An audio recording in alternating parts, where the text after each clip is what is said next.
नमस्कार दोस्तों, analyser app में आपका स्वागत है। अभिनंदन स्वीकार कीजिए। चलिए दोस्तों, हमारा पंचायती राज का सीरीज चल रहा था, जिसके तहत दोस्तों हम सभी पंचायतों को पढ़ चुके हैं। पंचायतों में आरक्षण का प्रावधान कैसे होता है तथा उनके प्रक्रियाओं के बारे में भी हम चर्चा कर चुके हैं। आज हम पंचायत के पदमुक्ति के बारे में चर्चा करेंगे कि पंचायत के जो पदाधिकारी होते हैं उनके पदमुक्ति कैसे किया जा सकता है, उन्हें पद से मुक्त कैसे किया जा सकता है, इनके बारे में चर्चा करेंगे। तो आज का हमारा हेडिंग है क्या, पंचायत पदाधिकारियों की पदमुक्ति।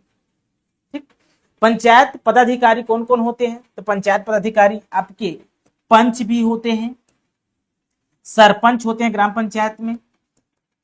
ठीक, जनपद पंचायत में सदस्य होते हैं, जनपद पंचायत सदस्य, और अध्यक्ष होते हैं, अध्यक्ष और उपाध्यक्ष होते हैं, उपाध्यक्ष। इसी प्रकार ग्राम पंचायत में सरपंच और उप सरपंच होते हैं। ये क्या है? पदाधिकारी है। मैं जिला में भी बात करूं तो जिला में सदस्य होते हैं, अध्यक्ष होते हैं, उपाध्यक्ष होते हैं। ये पंचायत के पदाधिकारी कहलाते हैं।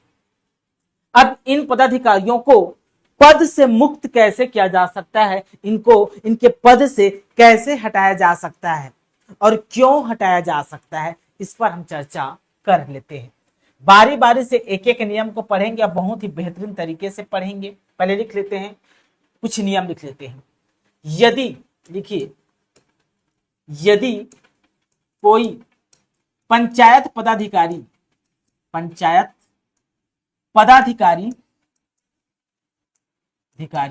यदि कोई पंचायत पदाधिकारी 5 वर्ष तक अपने पद पर बना हुआ है, 5, देखिए 5 वर्ष तक अपने पद पर बना हुआ है, बना हुआ है। यदि कोई पदाधिकारी है और वह पदाधिकारी, चाहे मैं पंच की बात करूं, चाहे सरपंच की बात करूं, या पंच की बात करूं, या उप सरपंच की बात करूं ग्राम पंचायत में, वही हम जनपद पंचायत में निर्वाचित सदस्यों की बात करूं, या जनपद पंचायत की अध्यक्ष या उपाध्यक्ष की बात करूं, तथा दोस्तों वही हम जिला पंचायत में जिला पंचायत के निर्वाचित सदस्य तथा जिला पंचायत के अध्यक्ष एवं उपाध्यक्ष की बात करूं, यदि अपने पद पर 5 वर्ष तक के लिए बने हुए हैं, 5 वर्ष तक इसका कार्यकाल होता है, आप सभी जानते हैं, तो 5 वर्ष के भीतर भी उसे पद से हटाया जा सकता है। क्यों हटाया जा सकता है? यदि वह बना हुआ है तो ठीक है, लेकिन वह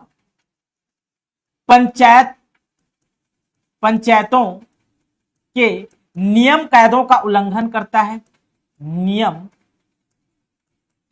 कायदों का क्या करता है? उल्लंघन करता है।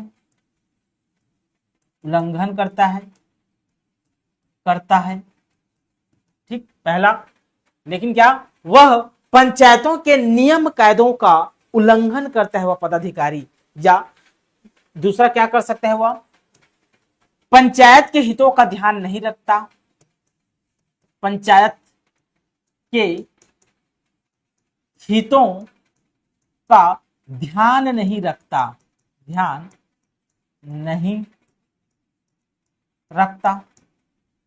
पंचायत के हितों का ध्यान वह व्यक्ति नहीं रखता है, वह पदाधिकारी नहीं रखता है, तथा देश के संविधान के मूल भावना का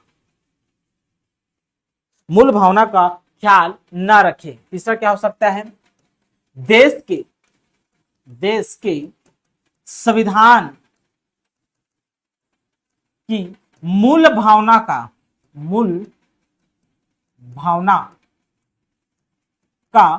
ख्याल नहीं रखता है,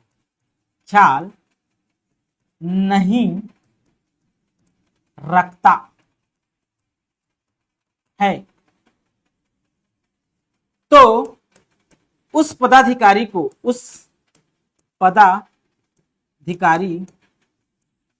को निम्न तरीकों से हटाया जा सकता है, निम्न तरीकों से हटाया जा सकता है, हटाया जा सकता है। अब उसको पद से हटाने के तरीका है। यदि कोई पंचायत का पदाधिकारी अपने कर्तव्यों का सही से निर्वहन नहीं करता है, या पंचायत का जो नियम कायदा है, जो रूल्स प्रोटोकॉल है, उन प्रोटोकॉलों का क्या करता है, वो उल्लंघन करता है, या देश के संविधान के मूल भावना को आहत करता है, चोट पहुंचाता है, या पंचायत के हितों का ख्याल नहीं रखता है, तो ऐसे पदाधिकारियों को निम्न तरीकों से हटाया जा सकता है। क्या क्या तरीका है, तो लिखिए। पहला, अविश्वास प्रस्ताव से हटाया जा सकता है, अविश्वास प्रस्ताव से हटाया जा सकता है, अविश्वास प्रस्ताव से हटाया जा सकता है। दूसरा, वापस पद से वापस बुलाना, इसको वापस बुलाया जाना प्रक्रिया लिख लीजिए, रिकॉलिंग प्रोसेस। वापस बुलाया जाना, वापस बुलाया जाना। लेकिन जो वापस बुलाया जाने की जो प्रक्रिया है ना, यह केवल ग्राम पंचायत में लागू होता है। तो केवल ग्राम पंचायत के लिए लिख लीजिए, केवल ग्राम पंचायत के लिए।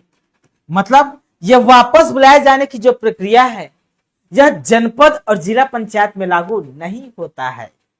ठीक। तीसरा क्या नियम हो सकता है, तीसरा क्या तरीका हो सकता है, वह स्वयं से त्याग पत्र दे दे, त्याग पत्र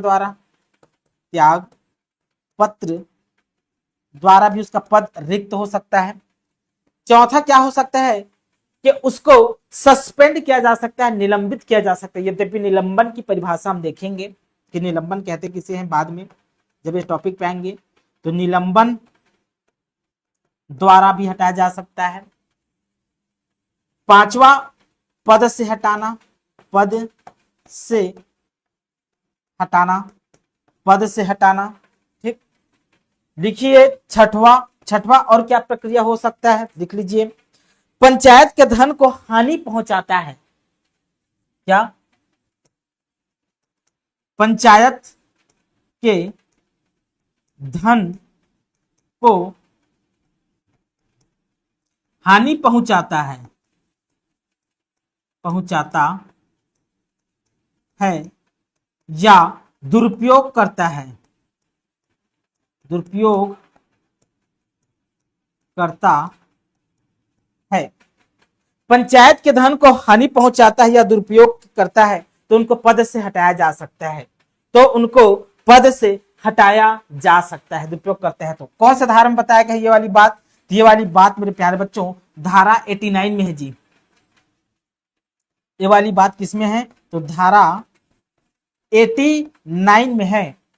89 मतलब ये वाला जो प्रक्रिया ने एक आधार हो सकता है, लेकिन इसके लिए जो प्रक्रिया का पालन किया जाता है, पद से हटाना, धारा 40, इसको जोड़ के पढ़ेंगे एक साथ हम। यहां मैं नियम को लिखा दे रहा हूं, लेकिन पढ़ेंगे कनेक्ट करके, एक दूसरे पॉइंट को कनेक्ट करके हम पढ़ेंगे। ठीक। सातवां किस आधार पर हटाया जा सकता है, मान लो अयोग्य हो जाता है, कोई पंचायत पदाधिकारी अयोग्य हो जाता है, अयोग्य।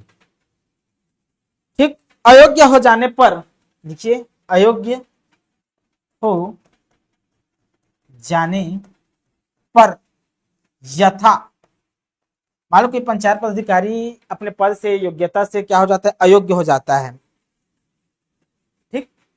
तो हो जाने पर उसको पद से क्या किया जा सकता है, हटाया जा सकता है। मतलब किसी भी कारण से, मतलब झूठ बोल के, मान लो अपराधी रहा हो, झूठ बोल के फॉर्म भरा हो, कोई भी तरीका, हम 7 तरीके बहुत सारे तरीके पढ़ चुके हैं कि क्या इसकी निर्भरताएं हैं। उन निर्भरताओं के बेसिस पे इनको पद से हटाया जा सकता है। निर्भरता क्या क्या है, अगर इसके बारे में आपको नहीं पता है दोस्तों, तो पिछली क्लास आप देख सकते हैं। ठीक। ये तरीके हैं, इतने तरीके से पंचायत पदाधिकारी को पद से हटाया जा सकता है।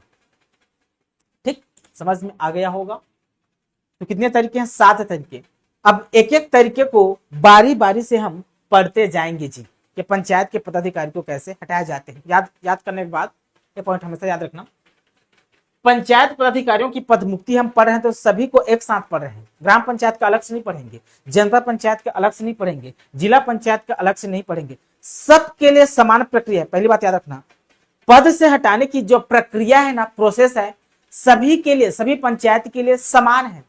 अंतर क्या है? तो अंतर सिर्फ विहित अधिकारी का होता है जी, अंतर सिर्फ विहित अधिकारी का होता है। नोट रख लिख लीजिए, चलिए इतना लिख लीजिए। बारी बारी से एक एक पॉइंट को पढ़ेंगे। पहले हम अविश्वास प्रस्ताव को पढ़ेंगे सभी पंचायत के लिए, फिर वापस बुलाना, त्याग पत्र, निलंबन, पद से हटाना, फिर ये, ठीक। लेकिन कुछ बात याद रखना, सभी स्तर के पंचायत के लिए प्रक्रिया समान है, सभी पंचायत के लिए प्रक्रिया समान है जी, प्रक्रिया ना समान होता है, समान होता है। तो अंतर क्या है? विहित अधिकारी का बस अंतर होता है, विहित अधिकारी का अंतर होता है, अंतर होता है। और दिन का भी अंतर होता है, दिन का, कुछ दिन जैसे अपील करने का दिन सबके लिए अलग अलग होता है, ठीक। तो मेन अंतर क्या होता है? विहित अधिकारी का। बाकी प्रक्रिया क्या है? समान है, और धारा अलग अलग होता है, सबके लिए धारा अलग अलग है, ठीक। तो प्रक्रिया को एक साथ पढ़ेंगे, मतलब सबको एक साथ पढ़ेंगे, जहां अंतर है उसको मैं बता दूंगा, ठीक है जी। तो चलिए प्रारंभ करते हैं आज का हमारा क्लास। क्या? अविश्वास प्रस्ताव। चलिए, अविश्वास प्रस्ताव पहला पॉइंट है हमारा, अविश्वास प्रस्ताव, ठीक। अभी अविश्वास प्रस्ताव मैं बोलूंगा क्या है, तो आप क्या बोलेंगे? क्या है? क्या आंसर देंगे? यह वह प्रक्रिया होती है, वह, लिखिए, प्रक्रिया होती है, मतलब अविश्वास प्रस्ताव एक प्रोसेस है, एक प्रक्रिया है, ठीक, जिसमें पंचायत के सदस्य, जिसमें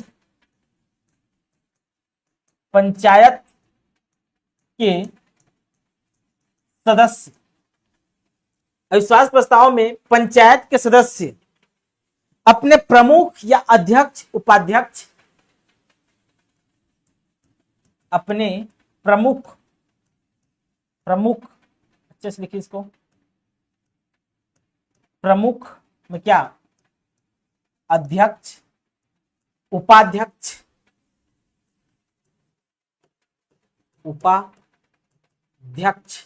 ठीक। अपने पंचायत के प्रमुख कौन होते हैं? ग्राम पंचायत में सरपंच, उप सरपंच, जनपद और जिला पंचायत में अध्यक्ष और उपाध्यक्ष होते हैं, के खिलाफ प्रस्ताव ला सकते हैं, के खिलाफ प्रस्ताव ला सकते हैं। अध्यक्ष उपाध्यक्ष के खिलाफ एक प्रस्ताव ला सकते हैं, ठीक। यदि वे उसके कार्यकाल, लिखिए, यदि वे उसके कार्यकाल या निर्णयों से, मतलब पंचायत पदाधिकारियों के निर्णयों से असंतुष्ट है, असंतुष्ट है, कार्यकाल से क्या है? असंतुष्ट है। इस प्रस्ताव को पारित करने के लिए, इस प्रस्ताव को पारित करने के लिए,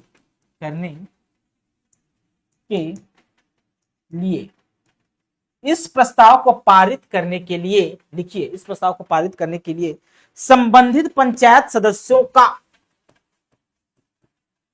संबंधित पंचायत सदस्यों को, संबंधित पंचायत सदस्यों को निर्धारित बहुमत, सदस्यों का, लिख लीजिए इसको, सदस्यों का निर्धारित बहुमत से समर्थन आवश्यक होता है। निर्धारित बहुमत से समर्थन आवश्यक होता है। ठीक, देखिए अब अविश्वास प्रस्ताव क्या है, अगर आपसे कोई पूछे तो यह वह प्रक्रिया होती है, प्रोसेस है, प्रोसेस। यह प्रोसेस हमेशा सदन में लाई जाती है। जैसे मैं संसद की बात करूं तो संसद में लाया जाता है, लोकसभा राज्यसभा में। यदि मैं राज्यों की बात करूं तो राज्य विधान मंडल में लाया जाता है, खास करके विधानसभा में। अविश्वास प्रस्ताव कभी भी संसद में दोस्तों राज्यसभा में नहीं लाया जाता, केवल और केवल लोकसभा में लाया जाता है, जहां जनता के प्रतिनिधि सदन में होते हैं। ठीक, यह एक प्रक्रिया होती है। उसी प्रकार दोस्तों संसद में लाया जाता है, विधानमंडल में लाया जाता है, उसी प्रकार पंचायतों में भी लाया जाता है यह प्रक्रिया, जिसमें पंचायत के सदस्य अपने प्रमुख, अब पंचायत के प्रमुख कौन होते हैं तो ग्राम पंचायत में सरपंच और उप सरपंच होते हैं। जनपद और जिला पंचायत में अध्यक्ष और उपाध्यक्ष होते हैं। तो ये पंचायत प्रमुख के खिलाफ ही लाया जाएगा, पंचायत के सदस्यों के खिलाफ नहीं लाया जा सकता। यह बात याद रख लेना है। जब भी अविश्वास प्रस्ताव लाया जाएगा तो पंचायत के प्रमुख के खिलाफ लाया जाएगा, पंचायत के सदस्यों के खिलाफ नहीं लाया जा सकता। उपाध्यक्ष के खिलाफ प्रस्ताव ला सकते हैं, और लाने वाले कौन होंगे तो निर्वाचित सदस्य होंगे। इस प्रस्ताव को लाने वाले निर्वाचित सदस्य होते हैं। ठीक, यदि वे उसके कार्यकाल या निर्णयों से असंतुष्ट हैं तभी तो ला रहे हैं ना। ठीक, इस प्रस्ताव को पारित करने के लिए संबंधित पंचायत सदस्यों का निर्धारित बहुमत से समर्थन आवश्यक होता है। अब निर्धारित बहुमत क्या है, आगे हम प्रक्रिया में पढ़ेंगे कि निर्धारित बहुमत होता क्या है, कितने बहुमत के इसमें प्रयोग किया जाता है, इसको हम आगे अभी पढ़ेंगे थोड़ी देर में। ठीक, समर्थन आवश्यक होता है। यदि निर्धारित बहुमत नहीं मिल पाता तो यह अविश्वास प्रस्ताव पारित नहीं होगा। यदि निर्धारित बहुमत को फुलफिलमेंट करता है यह मतदान, तो अविश्वास प्रस्ताव पारित हो जाता है। ठीक, तो समझते हैं किसके किसके खिलाफ लाया जाता है अविश्वास प्रस्ताव, इतना लिख लिए होंगे। ठीक, चलिए मिटा देता हूं इसको।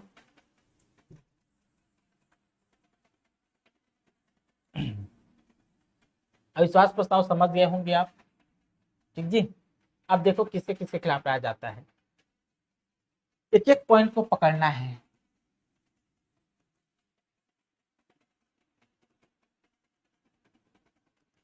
ठीक, यहां लिख रहा हूं मैं ग्राम पंचायत में अविश्वास प्रस्ताव लाया जा सकता है। जनपद पंचायत में भी अविश्वास प्रस्ताव लाया जा सकता है। ठीक, जिला पंचायत में भी अविश्वास प्रस्ताव लाया जा सकता है। ठीक, पहला पॉइंट लिखिए आप धारा के बारे में। ग्राम पंचायत में अविश्वास प्रस्ताव लाया जाएगा तो कौन से धारा के तहत लाया जाएगा तो आंसर होगा धारा 21 के तहत लाया जाएगा। जब जनपद पंचायत में अविश्वास प्रस्ताव लाया जाएगा तो कौन से धारा के तहत लाया जाएगा तो आंसर होगा 28 के तहत लाया जाएगा। जब जिला पंचायत में अविश्वास प्रस्ताव लाया जाता है तो कौन से धारा के तहत लाया जाता है तो याद रखना है 35 के द्वारा लाया जाता है। ठीक, धारा समझ में आ गया। ग्राम पंचायत में 21, जनपद पंचायत में 28, जिला पंचायत में 35। दूसरा लिखिए, किसके द्वारा लाया जाता है, किसके द्वारा लाया जा सकता है, द्वारा किसके द्वारा लाया जा सकता है तो याद रखना ग्राम पंचायत में पंचों के द्वारा लाया जाता है, पंचों के द्वारा।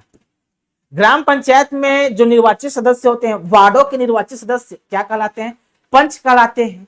तो पंचों के द्वारा ये अविश्वास प्रस्ताव लाया जाता है ग्राम पंचायत में।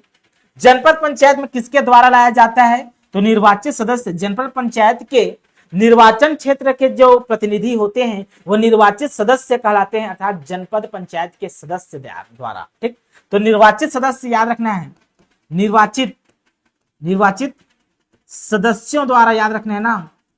यहां पर सभी सदस्य लिख के दे सकते हैं, क्योंकि जनपद पंचायत के सदस्य विधायक भी होते हैं और 1/5 सरपंच भी पदेन रूप से जनपद पंचायत के सदस्य होते हैं। तो क्या सरपंच ला सकता है? क्या नहीं। क्या विधायक ला सकता है? क्या तो नहीं। तो कौन? सिर्फ निर्वाचित सदस्यों के द्वारा ही लाया जा सकता है। ठीक, जिला पंचायत में तो जिला पंचायत के निर्वाचित सदस्यों द्वारा, निर्वाचित, यही शब्दों को याद रखना है, मैं शब्दों पर ज्यादा फोकस कराता हूं। निर्वाचित सदस्यों द्वारा, ना कि सभी सदस्य। आपको क्वेश्चन में घुमाया जाएगा कि अविश्वास प्रस्ताव जिला पंचायत के सभी सदस्य द्वारा लाया जाता है, गलत है स्टेटमेंट। सभी सदस्य द्वारा नहीं लाया जाता, सिर्फ निर्वाचित सदस्य द्वारा लाया जाता है। ठीक, तीसरा, किसके खिलाफ लाया जाता है? किसके खिलाफ लाया जाता है अगर पूछे तो ग्राम पंचायत में सरपंच के खिलाफ लाया जाएगा, सरपंच, और दूसरा उप सरपंच। क्योंकि जो अविश्वास प्रस्ताव होता है वो सिर्फ पंचायत के प्रमुख के प्रति लाया जाता है, पंचायत के प्रमुख के खिलाफ ही लाया जा सकता है, पंचायत के सदस्य के खिलाफ नहीं लाया जा सकता। जैसे पंच के खिलाफ अविश्वास प्रस्ताव नहीं लाया जा सकता, क्योंकि अविश्वास प्रस्ताव लाने वाला ही पंच है। ठीक, जनपद पंचायत में किसके द्वारा? तो पहला आपका जनपद अध्यक्ष, जनपद अध्यक्ष के खिलाफ, जनपद अध्यक्ष के खिलाफ लाया जा सकता है। दूसरा जनपद उपाध्यक्ष, जनपद पंचायत के उपाध्यक्ष के खिलाफ लाया जा सकता है। ठीक, वही मैं जिला पंचायत की बात करूं तो पहला जिला पंचायत अध्यक्ष, जिला पंचायत अध्यक्ष के खिलाफ, अध्यक्ष के खिलाफ ही लाया जा सकता है। दूसरा उपाध्यक्ष के खिलाफ लाया जा सकता है। ठीक, मतलब अविश्वास प्रस्ताव केवल और केवल पंचायत प्रमुख के खिलाफ लाया जाएगा, सरपंच और उप सरपंच। जनपद और जिला में बात करूं तो अध्यक्ष और उपाध्यक्ष के खिलाफ ही लाया जा सकता है, निर्वाचित सदस्य के खिलाफ नहीं लाया जा सकता। ठीक, ठीक, यहां तक समझ में आ गया होगा। अब ठीक है, पता चल गया कौन से धारा में किसके द्वारा लाया जाता है, किसके खिलाफ लाया जाता है, पता चल गया। अब अविश्वास प्रस्ताव लाने के लिए सूचना जारी करना पड़ता है जी, सूचना, उसको समझ लेते हैं। लिखिए हेडिंग में, अविश्वास प्रस्ताव लाने की सूचना, हेडिंग है हमारा अविश्वास प्रस्ताव लाने की सूचना। अविश्वास प्रस्ताव लाने की सूचना के बारे में पढ़ लेते हैं। तो क्या किया जाता है इसमें, लिखिए इसके बारे में कुछ नोट्स लिखिए। अविश्वास प्रस्ताव की सूचना एक निश्चित प्रारूप में बनाकर लिखिए, थ्योरी लिखिए थोड़ा। अविश्वास प्रस्ताव की सूचना एक निश्चित प्रारूप बनाकर, एक निश्चित प्रारूप बनाकर, भाई अविश्वास प्रस्ताव लाया जाएगा तो इसके लिए सूचना जारी करना पड़ेगा ना, और सूचना के लिए एक प्रारूप बनाना पड़ेगा, फॉर्मेट बनाना पड़ेगा। ठीक, उस निकाय के कुल सदस्यों के, उस निकाय, अब निकाय मतलब ग्राम पंचायत हो सकता है, जनपद पंचायत हो सकता है, जिला पंचायत हो सकता है, तो उस निकाय के कुल सदस्यों का, कुल एग्जाम्पल के माध्यम से भी समझेंगे, सदस्यों का 1/3 सदस्य 1/3 सदस्य हस्ताक्षर कर विहित अधिकारी को सौंपते हैं। हस्ताक्षर कर विहित अधिकारी को सौंपते हैं। एक एक चीज को मैं क्लियर करूंगा ना, धैर्य बना रखें आप। ठीक, अब विहित अधिकारी को हम समझ लेते हैं। ग्राम पंचायत में विहित अधिकारी कौन होता है? ग्राम पंचायत में विहित अधिकारी कौन होता है? तो लिखिए अनुभागीय अधिकारी राजस्व। अनुविभागीय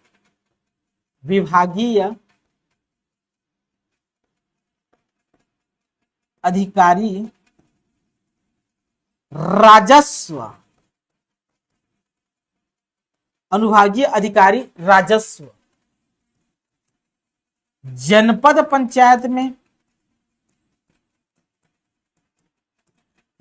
पंचायत में विहित अधिकारी कौन होते हैं? तो लिखिए जिला कलेक्टर होते हैं। कौन होते हैं? जिला कलेक्टर होते हैं। जिला कलेक्टर होते हैं। लिखिए जिला पंचायत में कौन होते हैं? तो लिखिए जिला पंचायत में विहित अधिकारी संचालक पंचायत होता है। संचालक पंचायत होता है जी, ये विहित अधिकारी। यहां तक समझ आ गया हो। अब इसको मैं समझा देता हूं सरल शब्दों में। ठीक, मान लो अब मैं एक पंचायत को उदाहरण दूंगा, उसी को सभी पंचायत में आपको अप्लाई करते जाना है, क्योंकि प्रक्रिया समान है। मान लो मैं ग्राम पंचायत को उदाहरण लिया, इसी को आपको जनपद पंचायत में अप्लाई करना है, इसी को आपको जिला पंचायत में अप्लाई करना है। ग्राम पंचायत में सरपंच, और ये मान लो ग्राम पंचायत है, ग्राम पंचायत में सरपंच के खिलाफ अविश्वास प्रस्ताव लाना है। सरपंच सही से काम नहीं कर रहा है, अपने पद के कर्तव्य का निर्वहन नहीं कर पा रहा है, तो उसके खिलाफ अविश्वास प्रस्ताव लाना है। अविश्वास प्रस्ताव कौन लाएगा? तो पंचों के द्वारा। तो इस ग्राम पंचायत में मान लो कुल पंच कितना है? कुल पंच कितना है? तो कुल पंच 12 है। कुल पंच 12 है। तो 12 में से ना 1/3 पंच, 12 में से क्या है? 3 चौक 12, 3 चौक 12, मतलब 4 पंच एक प्रारूप बनाएंगे, अविश्वास प्रस्ताव का प्रारूप, और इसमें चारों पंच क्या करेंगे जी? हस्ताक्षर करेंगे। हस्ताक्षर करने के बाद विहित अधिकारी अनुभागीय अधिकारी राजस्व को सौंपेंगे प्रारूप बनाकर कि भाई हम अपने ग्राम पंचायत में सरपंच के खिलाफ अविश्वास प्रस्ताव लाना चाहते हैं। 1/4 सदस्य हस्ताक्षर करके सौंपे। किसे? तो विहित अधिकारी को। अब यह व्यक्ति क्या करेगा? बैठक बुलाएगा। ग्राम पंचायत का क्या विशेष बैठक बुलाएगा। चलिए आगे समझ लेते हैं इसका आगे क्या होगा। ठीक, इससे पहले होता क्या है कि अविश्वास प्रस्ताव की सूचना, अविश्वास प्रस्ताव की सूचना 7 दिन पूर्व सदस्यों को दे दी जाती है। सदस्यों को दे दी जाती है। सदस्यों को दे दी जाती है 7 दिन पूर्व। सूचना मिलने के 15 दिन भीतर, लिखिए सूचना मिलने के 15 दिन भीतर, सूचना मिलने के 15 दिन के भीतर, ठीक, समकक्ष अधिकारी विशेष बैठक बुलाते हैं। समकक्ष अधिकारी मतलब विहित अधिकारी कौन? अगर ग्राम पंचायत में तो कौन? अनुभागीय अधिकारी। जनपद पंचायत में कौन? कलेक्टर। जिला पंचायत में कौन? संचालक पंचायत। तो 15 दिन के भीतर समकक्ष अधिकारी कौन सा बैठक बुलाते हैं? तो विशेष, इसको याद रखना है, विशेष बैठक, विशेष बैठक बुलाते हैं, बुलाते हैं। मतलब सरपंच को या किसी भी पदाधिकारी को अविश्वास प्रस्ताव से हटाना हो तो कौन से बैठक आयोजित की जाती है? तो आंसर होगा विशेष बैठक, ना कि प्रथम बैठक, सामान्य बैठक, वार्षिक बैठक। तो इसके लिए जो बैठक आयोजित की जाती है ना, तो विशेष बैठक आयोजित की जाती है। याद हो जाना चाहिए। यहां क्वेश्चन बन सकता है कि सामान्य बैठक बुलाया जाता है, विशेष बैठक बुलाया जा सकता है, प्रथम सम्मेलन बुलाया जाता है, कौन सा सम्मेलन बुलाया जा सकता है? ठीक, अगला पॉइंट लिखिए। अब क्या हो गया भाई? अब बैठक बुला लिए, 15 दिन के भीतर बैठक बुलाना है। अब बैठक बुलाया गया तो उस बैठक की कोई तो अध्यक्षता करेगा ना, उस बैठक की कोई तो अध्यक्षता करेगा। तो कौन अध्यक्षता करता है? तो अविश्वास प्रस्ताव में बैठक की अध्यक्षता लिखिए। अविश्वास प्रस्ताव में बैठक की अध्यक्षता, बैठक की अध्यक्षता, अविश्वास प्रस्ताव में बैठक की अध्यक्षता कौन करेगा? तो लिखिए ग्राम पंचायत में कौन करेगा? ग्राम पंचायत। लिखिए जनपद पंचायत में कौन करेगा? जनपद पंचायत। लिखिए जिला पंचायत में कौन करेगा? जिला पंचायत।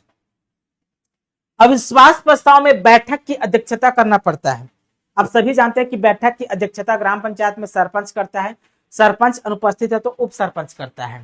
ठीक, उसी प्रकार जनपद पंचायत में अध्यक्ष करता है, अध्यक्ष अनुपस्थित है तो उपाध्यक्ष करता है। जिला पंचायत में अध्यक्ष करता है, अध्यक्ष अनुपस्थित है तो उपाध्यक्ष। लेकिन अविश्वास प्रस्ताव अध्यक्ष या उपाध्यक्ष के खिलाफ ही लाया जाता है तो पंचायत पदाधिकारी इस बैठक की अध्यक्षता नहीं करेंगे। इसके लिए सरकारी अधिकारी करते होते हैं। कौन? विहित प्राधिकारी होते हैं। तो ग्राम पंचायत में बैठक की अध्यक्षता कौन करेगा? तो आंसर होगा उपखंड अधिकारी। उपखंड अधिकारी राजस्व करेगा। उपखंड अधिकारी राजस्व इस बैठक की अध्यक्षता करता है। वैसे तो कानून में लिखा गया है कि नायब तहसीलदार के अनिम्न श्रेणी का व्यक्ति नहीं होना चाहिए, मतलब नायब तहसीलदार के नीचे का कोई अधिकारी नहीं हो सकता, नायब तहसीलदार के ऊपर का ही कोई अधिकारी हो सकता है जो इस बैठक की अध्यक्षता करेगा। लेकिन व्यवहार में अध्यक्षता करता कौन है? तो उपखंड अधिकारी राजस्व करता है। लेकिन ऑप्शन में यह भी लिख के आता है कि नायब तहसीलदार के अनिम्न श्रेणी का व्यक्ति, तो वो भी आंसर होगा, लिख लीजिए यहां पर, ये भी आंसर हो सकता है नायब तहसीलदार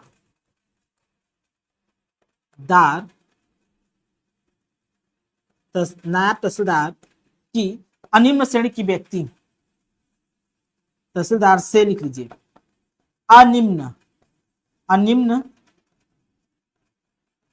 श्रेणी का व्यक्ति। इसका मतलब क्या होता है कि भाई जो भी अध्यक्षता करेगा ना, वो नायब तहसीलदार से नीचे का कोई अधिकारी नहीं होना चाहिए, नायब तहसीलदार के ऊपर का कोई अधिकारी इसकी बैठक की अध्यक्षता कर सकता है। लेकिन व्यवहार में हम बात करें तो उपखंड अधिकारी राजस्व करता है।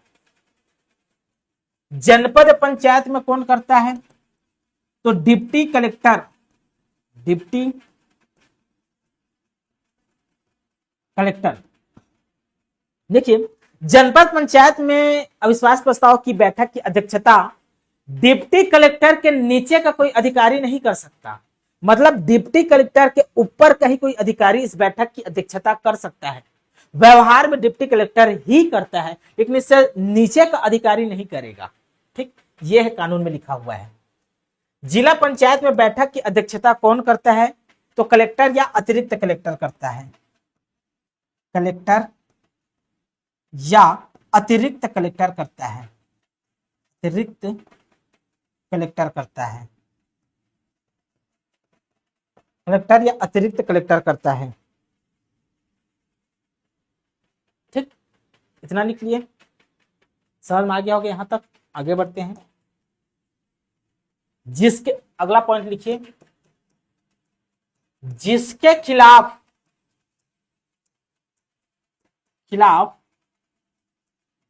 अविश्वास प्रस्ताव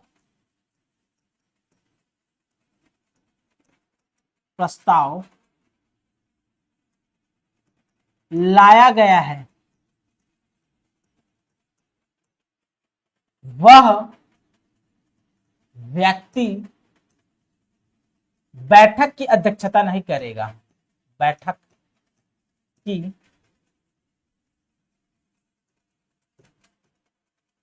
अध्यक्षता नहीं करेगा। बैठक की अध्यक्षता वह व्यक्ति नहीं करता है। ठीक, तो कौन करता है? बैठक की अध्यक्षता वो नहीं करेगा, सरकारी अधिकारी करता है।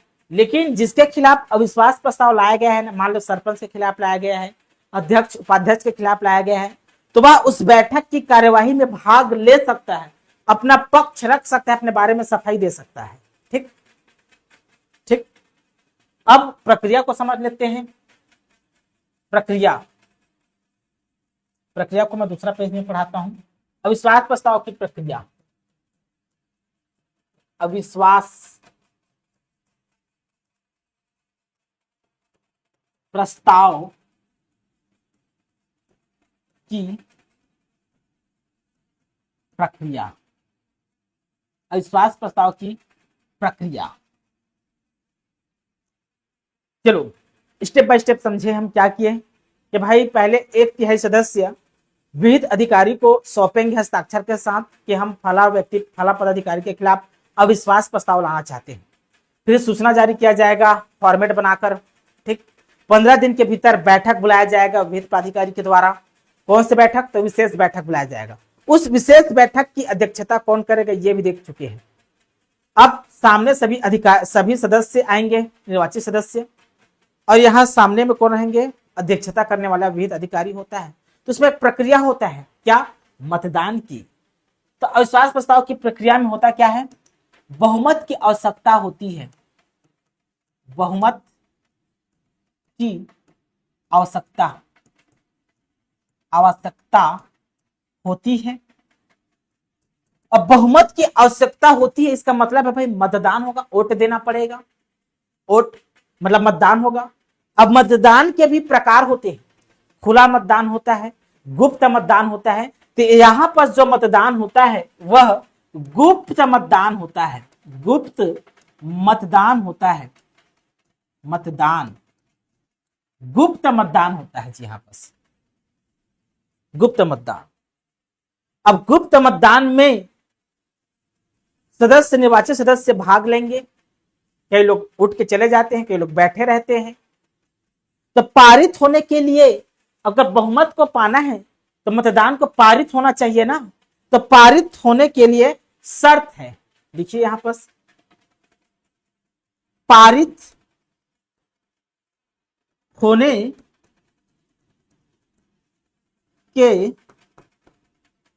लिए शर्त, पारित होने के लिए शर्त को समझिए आप। पहला शर्त लिखिए आप, क्या पहला शर्त क्या है? उपस्थित एवं मतदान करने वाले निर्वाचित सदस्यों का, लिखिए उपस्थित एवं मतदान करने वाले निर्वाचित सदस्य को अंडरलाइन कर लेना है। यहां सभी सदस्य लिख के दे सकते थे। निर्वाचित सदस्यों का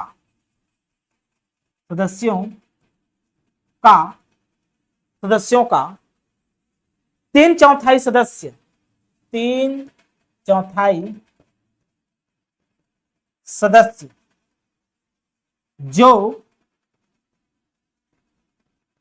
जो क्या है जी? जो क्या है? कम वक्त इसका है जो ठीक, तो जो क्या है, पंचायत का गठन, जो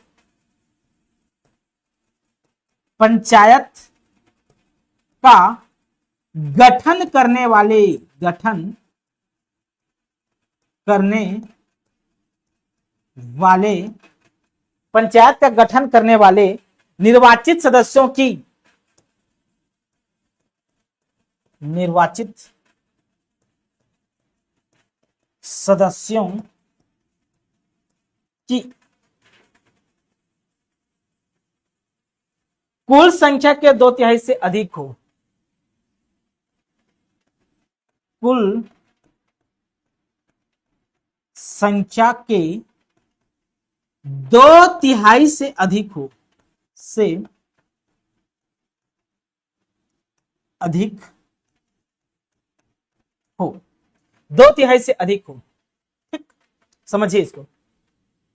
उपस्थित एवं मतदान करने वाले सदस्य, मतदान करने वाले निर्वाचित सदस्य ना, यहां मनोनीत सदस्य या पदेन सदस्य शामिल नहीं होंगे, सिर्फ निर्वाचित सदस्य को काउंट किया जाएगा। क्योंकि जनपद और जिला पंचायत में देखे होंगे आप कि विधायक भी, सांसद भी, सरपंच भी और जनपद पंचायत के अध्यक्ष भी पदेन रूप से सदस्य होते हैं। उन सदस्यों की बात नहीं हो रही है। यहां निर्वाचित सदस्य लिख कर देंगे तभी आपका ऑप्शन सही होगा। मान लो यहां पर सभी सदस्यों का 3/4 लिखा हुआ है तो स्टेटमेंट गलत हो जाएगा। ऐसा आपको कोई नहीं बताएगा, सिर्फ मैं बता रहा हूं। ठीक, 3/4 सदस्य जो पंचायत का गठन करने वाले ना, जिस समय पंचायत का गठन हो रहा था उस पंचायत का गठन करने वाले निर्वाचित सदस्यों की कुल संख्या के 2/3 से अधिक हो, मतलब ये वाला मतदान इससे अधिक होगा तभी यह प्रस्ताव पारित होगा, अदरवाइज पारित नहीं होगा। उदाहरण के माध्यम से समझे, उदाहरण के माध्यम से समझे क्या? तो चलिए उदाहरण, चलिए उदाहरण किस माध्यम से समझते हैं। उदाहरण,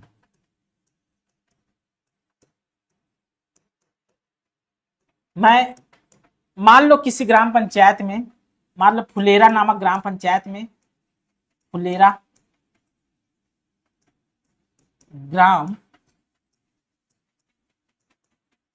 पंचायत में, फुलेरा ग्राम पंचायत में कितने निर्वाचित सदस्य हैं?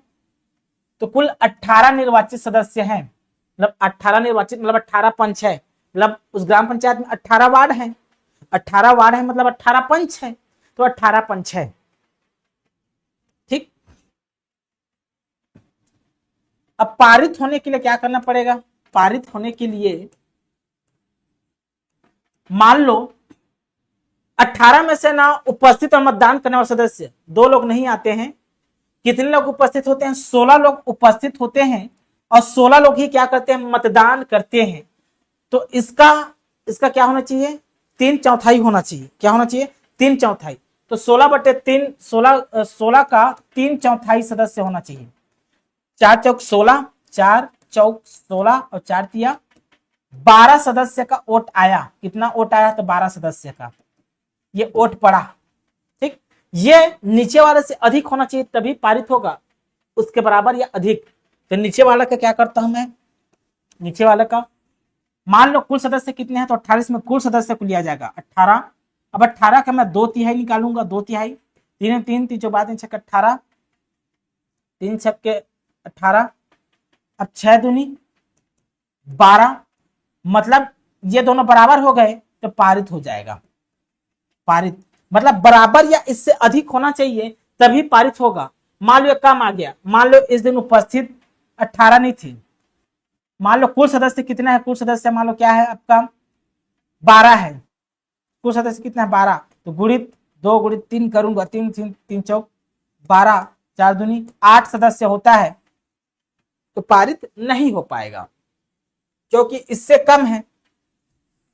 ठीक, समझ में आया जी? तो ये वाला जो वैल्यू है इससे अधिक होना चाहिए। ये वाला जो वैल्यू है, ये वाला वैल्यू, ये कुल सदस्य से अधिक होना चाहिए, इससे अधिक होना चाहिए।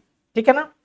उपस्थित और मतदान करने वाले सदस्यों का जो मत है ना, वोट है, वो इस 12 से अधिक होना चाहिए। अभी थोड़ा थोड़ा सा मिस्टेक गलत बताया था वाला मैं, ठीक। अब रिकॉल कीजिए 18। मान लो यहां पर समझिए, विश्व फिर से मैं समझा रहा हूं। कुल कितना है? 18 है। कुल कितना है? 18 है। 18 का 2/3 निकाला तो 12 निकल के आया।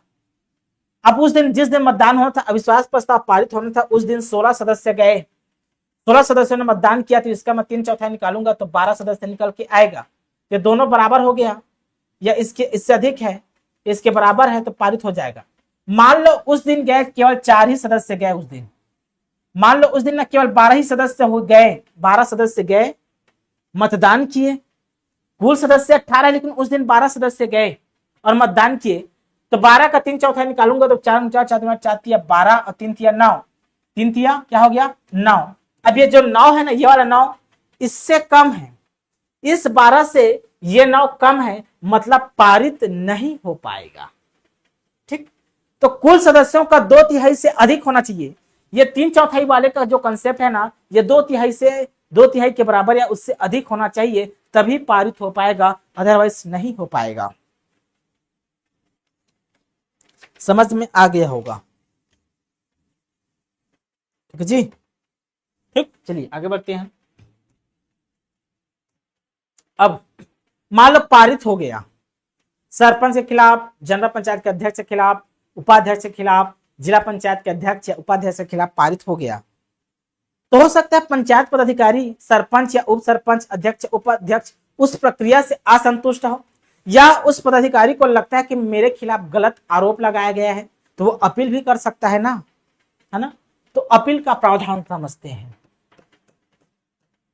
अपील, अपील कब कब?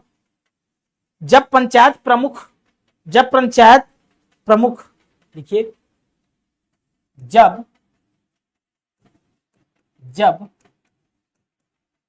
पंचायत प्रमुख जो प्रक्रिया का पालन किया गया था उस प्रक्रिया से असंतुष्ट है। प्रमुख, अब प्रमुख का मतलब सरपंच हो सकता है, उप सरपंच हो सकता है, जनरल पंचायत के अध्यक्ष हो सकता है, उपाध्यक्ष हो सकता है, जिला पंचायत के अध्यक्ष हो सकता है, उपाध्यक्ष हो सकता है। तो लगता है कि प्रक्रिया से क्या है? प्रक्रिया से असंतुष्ट है,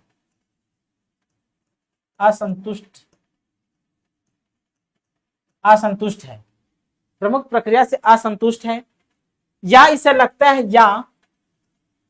या गलत आरोप लगाए गए हैं, गलत आरोप के आधार पर प्रस्ताव को पारित किया गया है, पारित किया गया है। मतलब किसी भी प्रकार का उसको डाउट होता है कि भाई मेरे खिलाफ जो अविश्वास प्रस्ताव लाया गया था गलत तरीके से लगाया गया था, झूठे आरोप लगाकर लाया गया था, ऐसे मान लो सरपंच, उप सरपंच, अध्यक्ष, उपाध्यक्ष को लगता है तो भाई वो अपील कर सकता है। अपील किसी भी व्यक्ति को पद से हटाने से पहले उसको सुनवाई का अवसर अवश्य रूप से दिया जाता है, किसी भी अधिकारी को, ठीक। तो ग्राम पंचायत में सरपंच और उप सरपंच किसके पास जाकर अपील कर सकता है? तो सरपंच और उप सरपंच, सरपंच उप सरपंच 7 दिनों के भीतर, 7 दिनों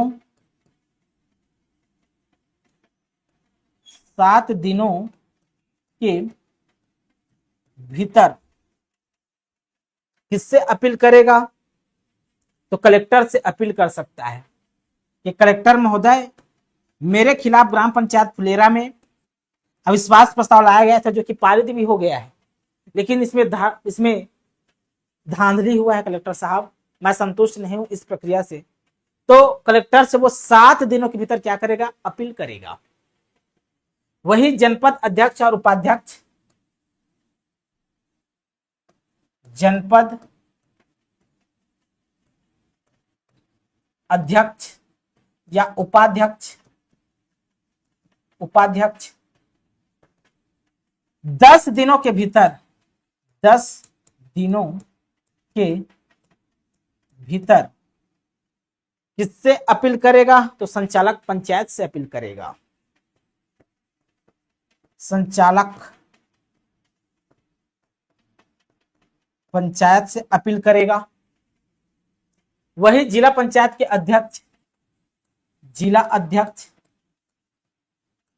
अध्यक्ष या उपाध्यक्ष 15 दिनों के भीतर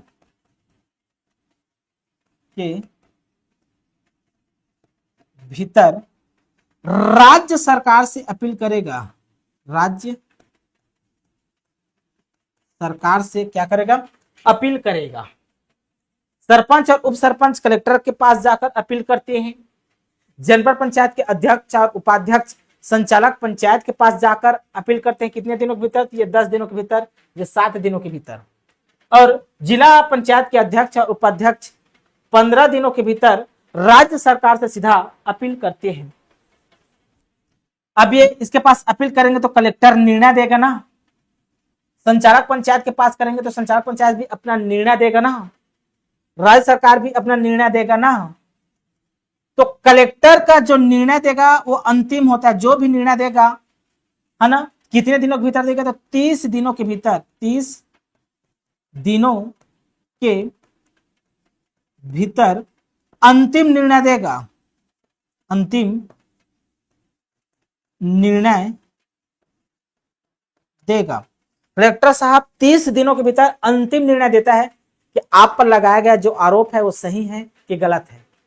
इसका निर्णय अंतिम होता है, याद रखना, अंतिम मतलब ये जो निर्णय दे दिया वो अंतिम है, कहीं और उसे चैलेंज नहीं किया जा सकता। ठीक। संचालक पंचायत भी 30 दिनों के भीतर, 30 दिनों के भीतर अंतिम निर्णय देगा। अंतिम निर्णय देगा। ठीक, अंतिम निर्णय देगा। राज्य सरकार ये ना 45 दिन, देखो इसमें 30 है, इसमें 30 है, राज्य सरकार 45 दिनों के भीतर निर्णय देगा। दिनों के भीतर अंतिम निर्णय देगा। अंतिम निर्णय देगा। ठीक, ये रहा आपका स्ट्रक्चर। ठीक, यहां तक समझ में आ गया होगा अविश्वास प्रस्ताव के बारे में। ठीक, अब आगे बढ़ते हैं। अब अविश्वास प्रस्ताव कब नहीं लाया जा सकता? लिखिए, कब नहीं लाया जा सकता? इसके लिए 3 शर्त है। अविश्वास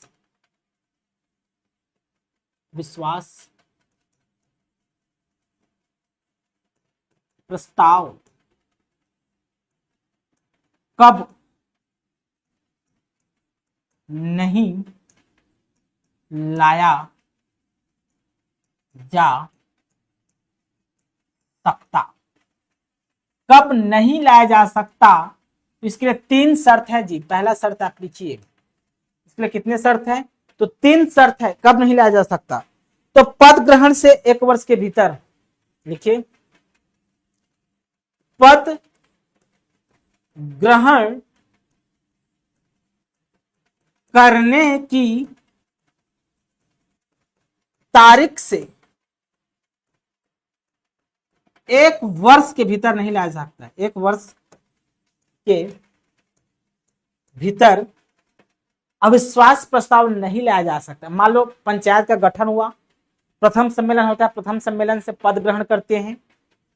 जैसे जनवरी में 1 जनवरी को पद ग्रहण किया, 1 जनवरी 2025 को पद ग्रहण किया, तो 1 जनवरी 2026 तक अविश्वास प्रस्ताव नहीं लाया जाएगा। मतलब 1 साल के बाद ही अविश्वास प्रस्ताव लाया जा सकता है। 2 जनवरी को लाया जा सकता है, 3 जनवरी को लाया जा सकता है, 4 जनवरी को लाया जा सकता है। मतलब 1 वर्ष बाद, पद ग्रहण करने की तारीख से 1 वर्ष के बाद ही अविश्वास प्रस्ताव लाया जा सकता है। पहला शर्त समझ में आ गया होगा। ठीक, दूसरा शर्त लिखिए, कार्यकाल समाप्ति, कार्यकाल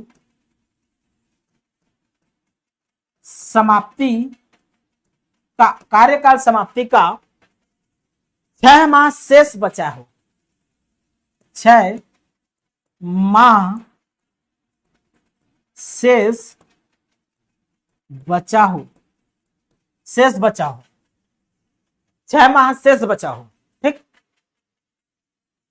मतलब 5 वर्ष का कार्यकाल होता है, तो 4 साल पूरा किया, 4 साल 6 माह पूरा कर लिया, 4 साल 6 माह का कार्यकाल पूरा कर लिया। अभी 6 माह का कार्यकाल बचा है, तो अविश्वास प्रस्ताव नहीं लाया जा सकता। ये 6 माह के लिए अविश्वास प्रस्ताव क्यों लाया जाएगा जी? नहीं लाया जाएगा, ठीक। यदि 4 साल पूरा किया, 4 साल 3 माह का कार्यकाल पूरा कर लिया है, अब इधर बचा है कितना? 9 माह, 9 माह बचा है, तो 6 माह से अधिक है ना, कार्यकाल 6 माह से अधिक है, तब यहां पर अविश्वास प्रस्ताव लाया जा सकता है। यहां पर अविश्वास प्रस्ताव लाया जा सकता है। केवल 6 माह का कार्यकाल शेष बचा है, तो अविश्वास प्रस्ताव नहीं लाया जा सकता, ठीक। तीसरा नियम देखिए,